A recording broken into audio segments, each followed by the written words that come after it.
शाबाश चढ़ाओ हमें भी कहीं पैदल मारे सुना ഈ വിവാഹ സംഘം കിലോമീറ്ററുകളോളം നടന്നാണ് ചടങ്ങുകൾ പൂർത്തിയാക്കിയത്. ഇങ്ങനെ ജനജീവിതമാകെ താളം തെറ്റിപ്പോയിട്ടുണ്ട് കനത്ത മഴ ദുരിതം വിതച്ച ജമ്മു കാശ്മീരിലെ റംബാനിൽ.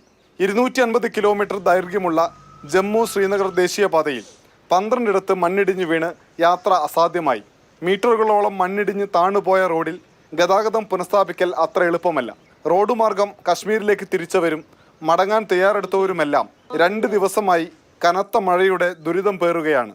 घर से तो आज ही निकले हम सुबह कोई 6 बजे, तो अभी हमने यहाँ पे फ्लावर पे गाड़ियाँ रखी हुई है, तो अब पैदल ही जाएंगे आगे तक. हम लोग बिहार से आ रहे थे, इधर बानियाल में 24 घंटा से रुके हुए, रास्ता पूरा बंद है, कई गो मकान गिर गया है और वो गाड़ी वाड़ी भी नीचे दब गया, पहाड़ पशु आया है.